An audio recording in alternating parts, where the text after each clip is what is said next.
नमस्कार दोस्तों, मैं अभिषेक सुधीर मिश्रा आपको आपके एग्जाम विद एएसएम चैनल पर स्वागत करते हैं। दोस्त, हम अपनी रोज की सीरीज में एक वीडियो मतलब आधुनिक भारत की और दूसरी वीडियोज भारत का भूगोल से अपलोड करते हैं और आपके साथ डिस्कस करते हैं। ठीक है, आज यह तीसरी या चौथी की क्लास है जिसमें हम मिट्टियां देखेंगे, भारत की इम्पोर्टेंट मिट्टियों के बारे में, जो कि आगामी एग्जाम, चाहे UP triple S C PET से संबंधित एग्जाम हो, पीसीएस अक्टूबर 2025 वाला एग्जाम हो, या यूपीएसआई, कोई भी एक्स वाई एग्जाम हो, यहाँ से क्वेश्चन आते हैं। तो भारत के भूगोल में मैंने ये सारे टॉपिक्स इससे पहले की 2-3 वीडियोज में देख ली हैं।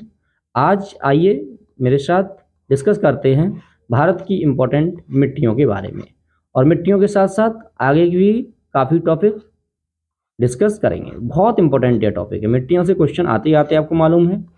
बहुउद्देशीय परियोजना भी इसी वीडियोज में डिस्कस हो जाएगा। ठीक है, तो आइए, नदी अफवाह तंत्र देख ही लिया है, ये सब इससे पहले की वीडियो में देखिए। अभी तक आपने नहीं देखा है तो एग्जाम विद एएसएम पर ही ये सारी वीडियोज पड़ी हुई हैं, देखिए। आगे चलकर इसका एक बन जाएगा प्लेलिस्ट। ठीक है, मैं प्लेलिस्ट जल्दी बना दूंगा। तो आइए, मिट्टियाँ आ जाएं, मिट्टियाँ आ जाएं, आ गई मिट्टियाँ। ठीक है, इससे आगे का सारा कुछ हमने पढ़ा दिया है। ठीक है, तो भगवान का नाम लेकर स्टार्ट कर दो। श्री गणेश।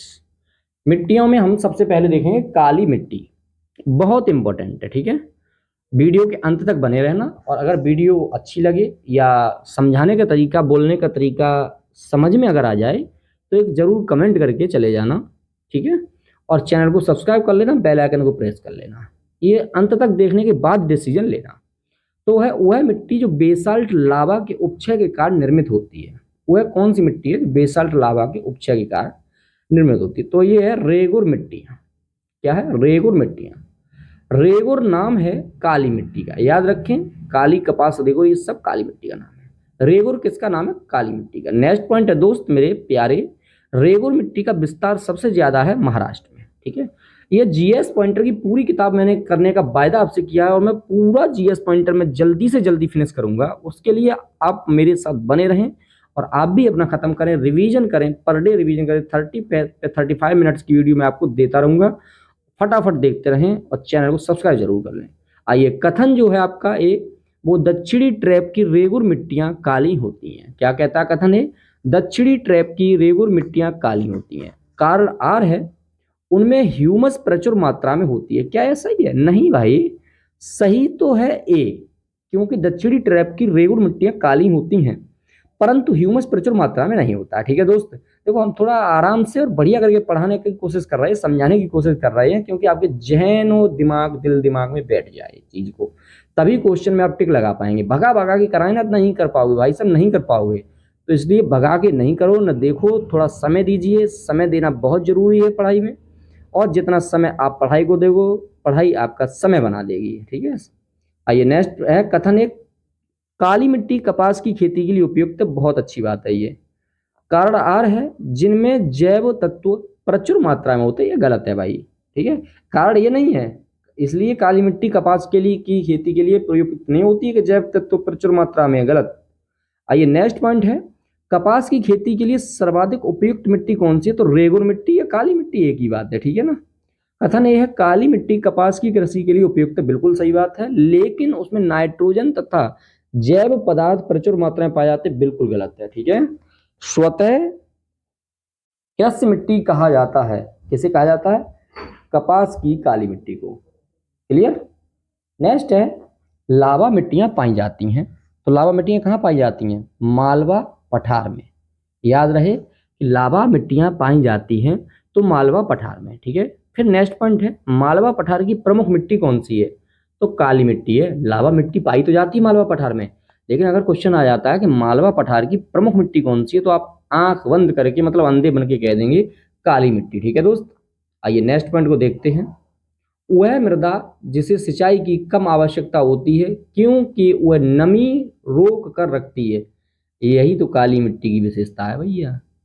वह मृदा जिसे सिंचाई की कम आवश्यकता होती है, क्योंकि वह नमी रोक कर रखती है, तो काली मिट्टी है। ठीक है, आइए दोस्त नेक्स्ट देखते हैं, लैटेराइट मिट्टी देखते हैं। लैटेराइट मिट्टी भी इंपॉर्टेंट मिट्टी है। ठीक है, इसके बारे में पढ़ेंगे। भारत की लेटेराइट मिट्टियों के बारे में सही कथन है, तो बस सही कथन है, वे साधारण लाल रंग की होती हैं। लेटेराइट मिट्टी कैसी होती है? लाल रंग की होती हैं। इन मिट्टियों में टेपियोका और काजू की अच्छी उपज होती है, याद रखें। अब काजू किस राज्य में भारत में मतलब उपज होती है, वो आप कमेंट करके बताएं। पश्चिम बंगाल की तुलना में आंध्र प्रदेश के शुद्ध रोपित क्षेत्र की उसके कुल क्षेत्रफल में प्रतिशतता कम है।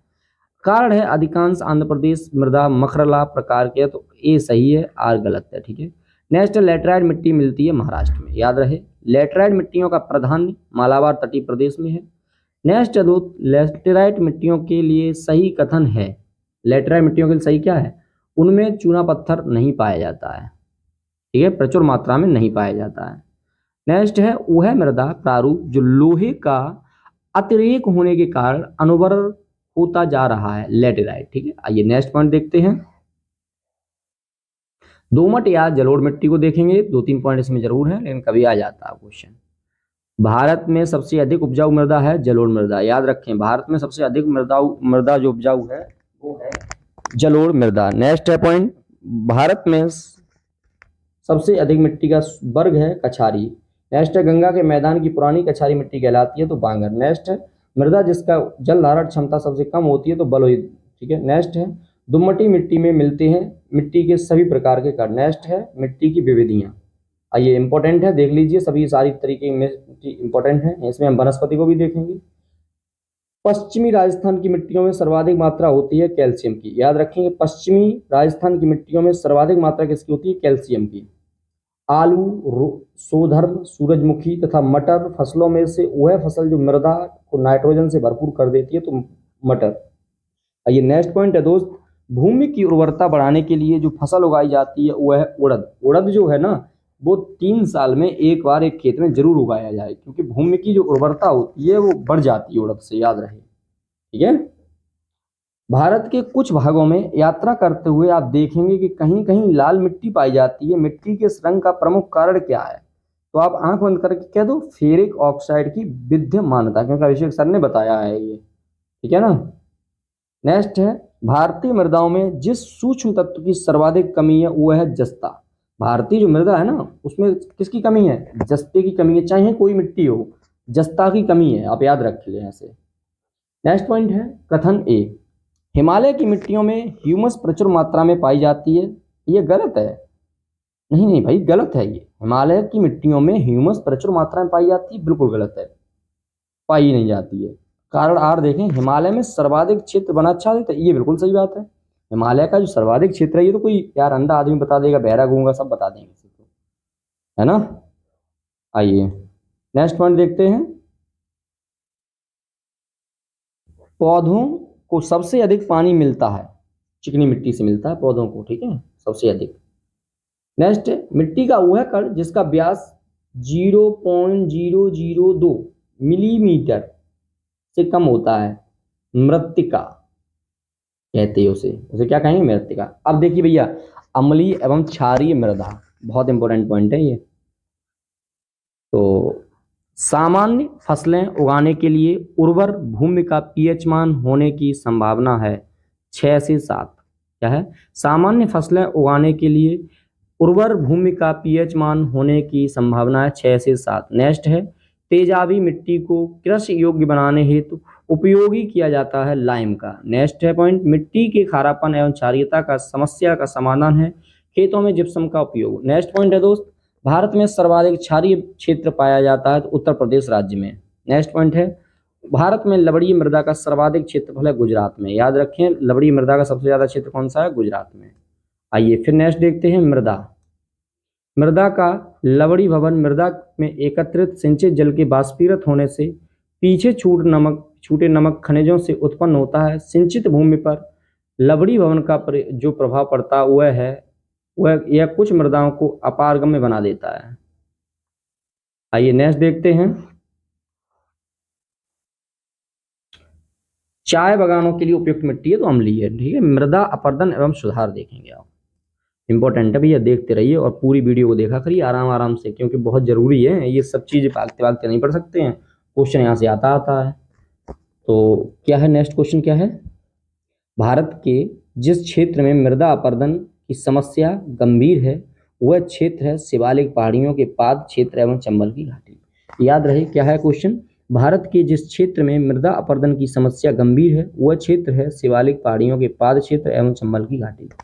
नेक्स्ट पॉइंट है चंबल घाटी के खो खड्डों के निर्माण का कारण अपरदन है, वो है अपरदन प्रारूप अवनालिका।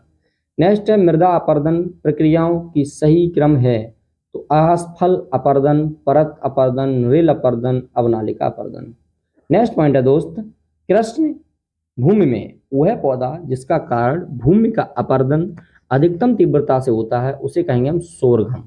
आइए नेक्स्ट पॉइंट क्या है, फसल चक्र आवश्यक है मृदा की उर्वरा शक्ति में वृद्धि हेतु। फसल चक्र क्यों आवश्यक है, मृदा की उर्वरा शक्ति में वृद्धि हेतु। ठीक है, फसल को मतलब चेंज करते रहना चाहिए हमें अपनी खेती में। नेक्स्ट पॉइंट है मृदा संरक्षण के संदर्भ में प्रचलित पद्धतियां हैं समस्या पद्धति। आइए नेक्स्ट पॉइंट देखते हैं। अब देखेंगे हम क्या प्राकृतिक वनस्पति। ठीक है, देख लेते हैं मोस्ट इंपोर्टेंट है प्राकृतिक वनस्पति। तो भोजपत्र मिलता है, भोजपत्र वृक्ष मिलता है हिमालय में। कहाँ मिलता है, हिमालय मिलता है। नेक्स्ट है कत्था बनाने हेतु जिस पेड़ की लकड़ी का प्रयोग होता है वह है खैर। क्या है, कत्था बनाने हेतु जिस पेड़ की लकड़ी का प्रयोग होता है वह है खैर। नेक्स्ट है वह वन जो भारत के सर्वाधिक वृहद क्षेत्र में पाया जाता है उष्ण कटिबंधीय आर्द्र पर्णपाती वन। वह वन जो भारत के सर्वाधिक बृहद क्षेत्र में पाया जाता है वह है उष्ण कटिबंधीय आर्द्र पर्णपाती वन। नेक्स्ट पॉइंट है सागौन तथा साल उत्पाद है, सागौन तथा साल उत्पाद है उष्ण कटिबंधीय शुष्क पतझड़ी वन में। नेक्स्ट पॉइंट है दोस्त पश्चिमी हिमालय की शीतोष्ण पेटी मतलब पाकिस्तान की तरफ एक वृक्ष का बाहुल्य वह है देवदार। इसका बाहुल्य है पश्चिमी हिमालय की शीतोष्ण पेटी में देवदार का। नेक्स्ट पॉइंट है दोस्त वह राज्य जहां सिनकोना वृक्ष नहीं उगता है। सिनकोना वृक्ष कौन से स्टेट में नहीं उगता है, आंख बंद कर कह दो छत्तीसगढ़। छत्तीसगढ़ में सिनकोना वृक्ष नहीं उगाई जाता है। जंगल की आग कहा जाता है तो ब्यूटिया मोनोस्पर्मा को। नेक्स्ट पॉइंट है दोस्त भारत में सागौन का वन पाया जाता है मध्य प्रदेश में। भारत में सागौन का वन पाया जाता है मध्य प्रदेश में। याद रहे वह पौधे जिसमें फूल नहीं होते हैं फर्न। ठीक है, वह पौधे जिसमें फूल नहीं होते वो कहाँ फर्न है। आइए नेक्स्ट पॉइंट देखते हैं पश्चिमी हिमालय में उच्च पर्वतीय वनस्पति 3000 मीटर की ऊंचाई तक ही उपलब्ध होती है जबकि पूर्वी हिमालय में वह 4000 मीटर की ऊंचाई तक उपलब्ध होती है। एक ही पर्वत श्रृंखला में इसलिए होता है। पूर्वी हिमालय का भूमध्य रेखा और समुद्र तट से पश्चिमी हिमालय की अपेक्षा अधिक निकट होना। नेक्स्ट पॉइंट है दोस्त एंटीलोपो ऑरिक्स। क्या है, एंटीलोपो ऑरिक्स और चीरू के बीच अंतर है। ऑरिक्स गर्म और शुष्क क्षेत्रों में रहने के लिए अनुकूलित जबकि चीरू ठंडे उच्च पर्वतीय घास के मैदान में अर्ध मरुस्थलीय क्षेत्रों में रहने के लिए। आइए नेक्स्ट पॉइंट देखते हैं दोस्त मोस्ट इंपोर्टेंट है फटाफट प्राकृतिक वनस्पति बहुत इंपॉर्टेंट है। ठीक है,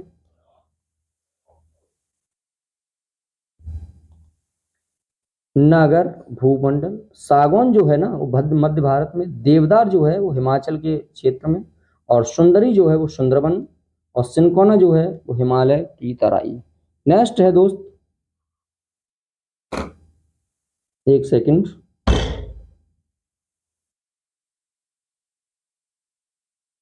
सुंदरी का वृक्ष पाया जाता है पश्चिम बंगाल में। सुंदरी का वृक्ष पाया जाता है, सुंदरबन डेल्टा भी पश्चिम बंगाल में तो है। आइए नेक्स्ट देखते हैं वन प्रकार और प्रदेश। उष्ण कटिबंधीय आर्द्र पर्णपाती तराई। ठीक है, उष्ण कटिबंधीय शुष्क पर्णपाती मध्य गंगा मैदान। नेक्स्ट है अल्पायन। नेक्स्ट क्या है, अल्पायन तो अरुणाचल प्रदेश। नेक्स्ट है उष्ण कटिबंधीय सदाबहार तो सह्याद्री। आइए नेक्स्ट देखते हैं। नेक्स्ट है लंबी जड़ों और नुकीले कांटों अथवा सूलयुक्त झाड़ियों और लघु वृक्षों वाले आरक्षित अवरुद्ध वन सामान्य रूप से पाए जाते हैं पश्चिमी आंध्र प्रदेश में। क्या है, लंबी जड़ों और नुकीले कांटों अथवा सूलयुक्त झाड़ियों और लघु वृक्षों वाले आरक्षित अवरुद्ध वन सामान्य रूप में पाए जाते हैं पश्चिमी आंध्र प्रदेश में। नेक्स्ट है वह वृक्ष जो समुद्र तल में सर्वाधिक ऊंचाई पर पाया जाता है तो देवदार। वह वृक्ष जो समुद्री तल में सर्वाधिक ऊंचाई पर पाया जाता है वह है देवदार। आइए नेक्स्ट देखते हैं। वह राज्य जिसके वनों का वर्गीकरण अर्ध उष्णकटिबंधीय के रूप में किया जाता है मध्य प्रदेश। वह राज्य जिसके वनों का वर्गीकरण अर्ध उष्णकटिबंधीय के रूप में किया जाता है वह है मध्य प्रदेश। नेक्स्ट देखेंगे। महोगनी वृक्ष का मूल स्थान है उत्तरी एवं दक्षिणी अमेरिका के उष्णकटिबंधीय क्षेत्र में। याद रखें, ये मोस्ट इंपॉर्टेंट पॉइंट है, सारे पॉइंट्स अच्छे से याद रखें। आइए देखते हैं नेक्स्ट। लीसा प्राप्त होता है चीड़ के वृक्षों से। आइए कच्छ वनस्पति देखें और राज्य देखेंगे। अन्ना रत्नागिरी महाराष्ट्र में, कुड़ापुरा कर्नाटक में, पिचवरम तमिलनाडु में, वेवनाड केरल में। याद रखें, केरल की कच्छ वनस्पतियां पाई जाती हैं तो वेवनाड कुन्नूर में। केरल की जो है वो वेवनाड और कूरल में। अब देखेंगे सिंचाई एवं नहर, इसी में देख लें या अलग से बना दें। हाँ ये इसी में देख लेते हैं ना, सिंचाई एवं नहर को बहुत अच्छे तरीके से देखें। सिंचाई एवं नहर को आता है क्वेश्चन, इसमें से जरूर आता है। वही है मेरे चाचा की छाती में जरूर आना, ठीक है, ये क्वेश्चन जरूर आता है भाई साहब यहाँ से। या मेरी बुआ की छाती में जरूर आना, लचोल्ला खिलाएंगे, है ना। आइए, प्रायद्वीपीय भारत में सिंचाई का एक प्रमुख साधन है तालाब। कथन ये क्या कह रहा है? प्रायद्वीपीय भारत में सिंचाई का एक प्रमुख साधन है तालाब। नेक्स्ट है कथन आर या कहीं कारण आर। प्रायद्वीपीय क्षेत्र की अधिकांश नदियां मौसमी हैं। बिल्कुल सही है, दोनों व्याख्या भी करता है, ठीक है, बिल्कुल छूने की जरूरत नहीं है, बिल्कुल सही है, मस्त एकदम। आइए नेक्स्ट देखेंगे। भारत के संदर्भ में सही कथन है देश में सिंचाई का प्रमुख स्रोत नलकूप है। देश में सिंचाई का प्रमुख स्रोत क्या है? नलकूप है। भारत में सिंचाई के अंतर्गत सर्वाधिक क्षेत्र वाला राज्य है पंजाब, मतलब 98.7%। भारत में सिंचाई के अंतर्गत सर्वाधिक क्षेत्र वाला राज्य है पंजाब। सूक्ष्म सिंचाई की पद्धति के संदर्भ में कथन सही है। मृदा से उर्वरक पोषण हानि कम की जा सकती है। इससे कुछ कृषि के क्षेत्र में भौम जल स्तर को कम होने से रोका जा सकता है, ठीक है। आइए नेक्स्ट पॉइंट है जीवन रक्षक अथवा बचाव सिंचाई इंगित करती है पीडब्ल्यूपी सिंचाई। जीवन रक्षक अथवा बचाव सिंचाई इंगित करती है पीडब्ल्यूपी सिंचाई। नेक्स्ट पॉइंट देखते हैं। गत 25 वर्षों में नलकूप सिंचाई का सर्वाधिक शानदार विकास हुआ है तो सरयू पार मैदान। 25 वर्षों में नलकूप सिंचाई का सर्वाधिक शानदार विकास हुआ है तो सरयू पार मैदान। नेक्स्ट पॉइंट है भारत का वह राज्य जिसमें सर्वाधिक सिंचाई नलकूपों से होती है। उत्तर प्रदेश में सर्वाधिक जो सिंचाई है ना वो नलकूपों से होती है। आइए नेक्स्ट देखते हैं। भारत के राज्यों का सिंचाई के लिए उपलब्ध भूतल जल संसाधनों की दृष्टि से अवरोही क्रम से सही है उत्तर प्रदेश, महाराष्ट्र, पश्चिम बंगाल, असम। ये क्या कह रहा है? भूतल जल संसाधनों से, मतलब सबसे कम उत्तर प्रदेश, फिर महाराष्ट्र, फिर पश्चिम बंगाल, फिर असम। नेक्स्ट देखते हैं। भारत में माला नहर तंत्र को प्रस्तावित किया था दिनसाजे दस्तूर ने। बहुत इंपॉर्टेंट क्वेश्चन है। नेक्स्ट पॉइंट है भारत की सिंचाई क्षमता का सर्वाधिक भाग पूरा होता है लघु वृद्ध परियोजनाओं से। आइए नेक्स्ट पॉइंट क्या है? फरक्का नहर की जल वहन क्षमता है 40,000 क्यूसेक। नेक्स्ट है मंगलम सिंचाई परियोजना है केरल में। नेक्स्ट है सारण सिंचाई नहर निकलती है गंडक से।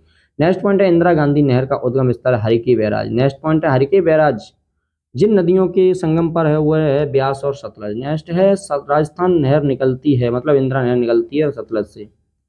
आइए बहुत इंपॉर्टेंट है सिंचाई एवं नहर है, ठीक है।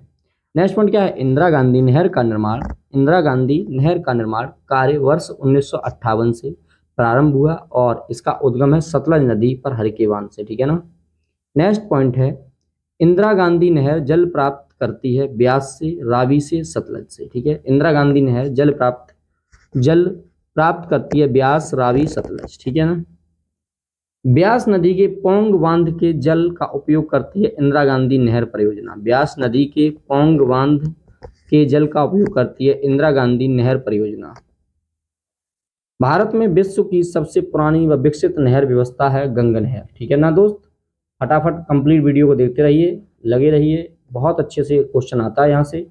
गंगा नहर जो सबसे पुरानी नहरों में से एक है का निर्माण हुआ या गंगा सिंह जी ने किया, कब किया? 1927 में। नेक्स्ट है शारदा सहायक समादेश विकास परियोजनाओं के मुख्य लक्ष्य हैं तो कृषि उत्पादन बढ़ाना, बहुफसली खेती द्वारा, भूमि उपयोग के रूप में बदलना, भूमि प्रबंधन का सुधार।